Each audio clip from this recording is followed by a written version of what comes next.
ఇది ఒక చాలా ఇంపార్టెంట్ న్యూస్. సొంత పార్టీ ఎమ్మెల్యేలే ఏ విధంగా విమర్శలు ఇస్తున్నారో చూడండి. వీళ్ళకి ఇట్లే కావాలి కాంగ్రెస్ పార్టీకి, తప్పేమి. కాంగ్రెస్ పార్టీ అంటే పెద్ద ఎత్తున ఎవరో కాంగ్రెస్ పార్టీ డ్యామేజ్ చేయాల్సిన అవసరం లేదు, వాళ్ళకు వాళ్ళే పొందేసుకుంటారు అనేది చాలా స్పష్టంగా గతంలో ఉన్నది, ఇప్పుడు కూడా అదే జరుగుతూ ఉంది.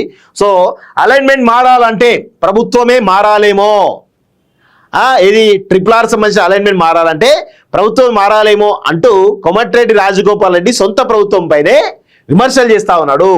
సో వీళ్ళపైన ఏమైనా చర్యలు తీసుకుంటారా అంటే నాకు డౌటే, అనుమానమే. భూ నిర్వాసితులకు అన్యాయం చేస్తే ఊరుకోను, నేను అడ్డు నిలబడితే ఎదుర్కొనే దమ్ము ఎవరికీ లేదు, రైతులకు న్యాయం జరగకపోతే ప్రభుత్వాన్ని శ్రమింప చేస్తా, మునుగోడు ఎమ్మెల్యే కోమటిరెడ్డి రాజగోపాల్ రెడ్డి కీలక వ్యాఖ్యలు అంటూ కూడా చూస్తా ఉన్నాం. సో RRR ఉత్తర భాగం అలైన్మెంట్ మారాలంటే ప్రభుత్వమే మారాలేమో అని మునుగోడు ఎమ్మెల్యే కోమటిరెడ్డి రాజగోపాల్ రెడ్డి సంచలన వ్యాఖ్యలు చేశారు. సో వీళ్ళ బాధ అంతేంది, కోమటిరెడ్డి బాధ అంతేంది, రైతుల బాధనా కాదు, ఆయనకు మినిస్టర్ పదవి ఇయ్యలేదనేటువంటి ఒక బాధ తప్ప వేరే ఏ చిత్తశుద్ధి కూడా ఈయనకు లేదు అనేది చాలా స్పష్టంగా గుర్తుపెట్టుకోవాలి. ఈయనకు మంత్రి పదవి ఉంటే ఈ అలైన్మెంట్ గురించి మాట్లాడేటోడా, అట్లా మాట్లాడాడు. మంత్రి పదవి కావాలి. ఇప్పుడు వివేక్ మొన్నటి వరకు ఏం చేసిండు, అదే విధంగా పరిస్థితిలో వాళ్ళ వెలుగు పత్రికలు కానీ V6 కానీ కొంత టోన్ చేంజ్ చేసిండు, ఇమీడియట్గా మంత్రి పదవి ఏమైనా సైలెంట్ అయిపోయాడు. ఇప్పుడు ఈయన కూడా అదే పరిస్థితి, వీళ్ళంతా ఇట్లా టోన్ చేంజ్ చేస్తారు. మంత్రి పదవి రాగానే అన్ని మర్చిపోతారు, రైతులు మర్చిపోతారు, పేదవాళ్ళు మర్చిపోతారు, అందరూ మర్చిపోతారు.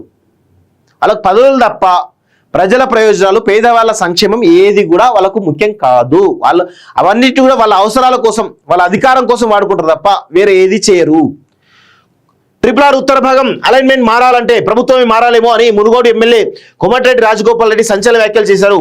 ఆదివారం యాదాద్రి భువనగిరి జిల్లా సంస్థ నారాయణపురం మండల కేంద్రంలో RRR భూ నిర్వాసితులతో సమావేశమైన ఆయన తాను అడ్డు నిలబడితే ఎదుర్కొనే దమ్ము ఎవరికీ లేదన్నారు. రీజనల్ రింగ్ రోడ్డు అత్యధికంగా మునుగోడు నియోజకవర్గం నుంచే వెళ్తున్నదని, అయినా స్థానిక ఎమ్మెల్యేలతో సీఎం ఇప్పటి వరకు ఎందుకు సమావేశం పెట్టలేదని నిలదీశారు. కాంగ్రెస్ పార్టీని ముంచడానికి ఎవరో అవసరం లేదు. నేను అందుకే చెప్తున్నాను, కేటీఆర్కి అనవసరంగా మీరేదో కృత్రిమ వ్యతిరేక తీసుకొచ్చి ప్రయత్నం చేస్తున్నా అది మీకే బెడిచి కొడుతుంది వాస్తవంగా. సో మీరు చేసేటువంటి చిల్లర ప్రచారం అవుతుందో ఆ ప్రచారం వల్ల ఏమైతుంది, కాంగ్రెస్ పార్టీ మళ్ళీ అదే రీతిలో మీపై ప్రచారం చేస్తుంది, ఢీ కొడతా ఉంది. సో దీనివల్ల ఇది వాళ్ళు ఆల్రెడీ వాళ్ళే ముందు పెట్టుకుంటారు, దానికి మీరంతా కష్టపడే అవసరం లేదు.